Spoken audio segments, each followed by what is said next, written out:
Well, hey there, how you doing? Welcome back to my YouTube channel.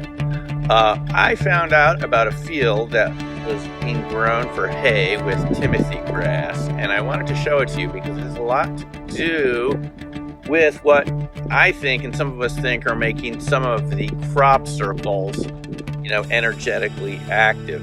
Now, if you look around at this particular hay field that's been harvested recently, I'm out west in the United States, and you can see it has some of the properties of a crop circle. It has some of them, but not all of them. You've got the hay kind of going off in a direction here, which the tractor moved. So we've got the grass kind of lined up, but if you look closely at it, you'll see it's still sort of higgledy-piggledy. It doesn't have that anisotropic quality we find in crop circles where the wheat is really pointing in particular directions in spiral shapes and so forth, and other sorts of directions based on the particular geometry and the design of the crop circle. We've got some of that here. And we've got these alternating bands, which is kind of interesting too. We have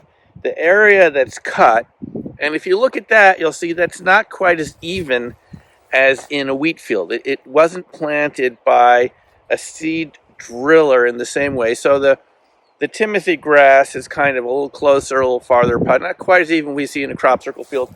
We do have these alternating bands here as we go back, where the hay making machine has kind of pushed it together for the crew to pick up in the next couple of days, perhaps when it's a little bit dry, and they'll kind of bale it together and put it in those crop squares, well, hay squares that you've probably seen. What I wanted to show you with this is that while we do have some types of symmetry here, we don't have all the types of symmetry that we normally see in a regular crop circle, and that's why I wouldn't expect this field to be as energetically active. We do have a type of symmetry here.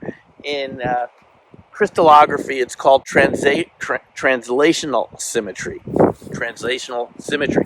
That means you can move some of the sections over and they're identical, like these bands are from the way that the tractor has moved. So we do have this kind of banding effect. We've got translational symmetry because we can move some of these sections over and it would be identical. What we don't have is rotational symmetry, and that's what gives crop circles their little special energetic kick, in my view. In fact, they're circular, and you can kind of flip the sides over and be like a mirror image of each other. They're round, and they have a particular frequency. I mean, if you take the diameter of the circle, you divide by the speed of light, you'll get the frequency of the circle. You can kind of scale it up and down until it's into frequencies that we interact with. But you don't get that in a field like this. We also don't have that kind of fractal design quality we've seen in a lot of crop circles over the years. Kind of nested crescents and little so-called bird nests, one within each other, which kind of gives it a fractal self-similarity. So this particular type of crop, which is hay from grass, it's not quite even enough to give it that anisotropic quality. It doesn't have rotational symmetry, but we do find some banding patterns. And if you look at it, it really looks kind of like a circuit board. So this is kind of like a circuit board without the circuit.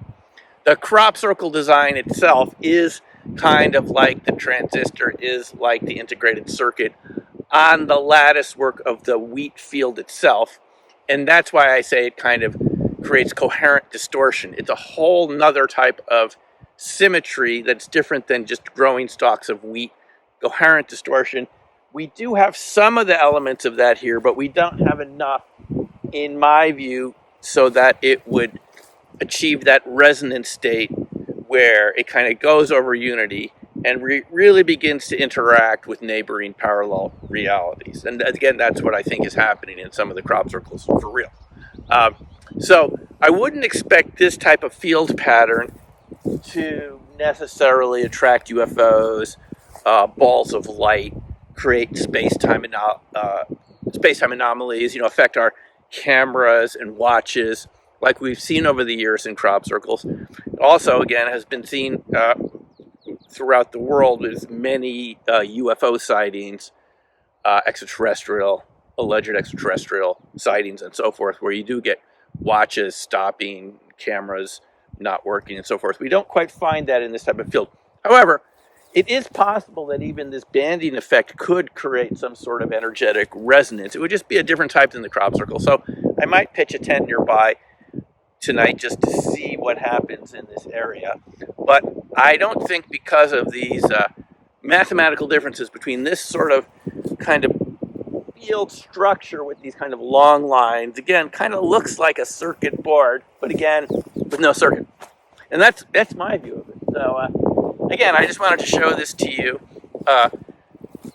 Nature has the ability to create template patterns with grain crops, and when it's done with enough precision, and they're really kind of good, and they've got the swirls in the right way, to me that creates the fractal density, the patterns within patterns, that give crop circles their sort of energetic magic, so to speak, and the type of symmetries you get with these circular patterns, which have a very defined frequency. To me, that's what makes crop circles, some of them, do what they do, and again, produce all those weird anomalies that we've seen in many crop circles, even some of the ones that we made ourselves over the years. And that's why this field is sort of in that direction, but not quite. It's getting there, but it would need a little more design to kind of complete the circle, so to speak. Anyway, that's my view of it. I'm curious to hear what you think. Thanks again for watching, and we will talk to you again soon. Take care for now, and bye.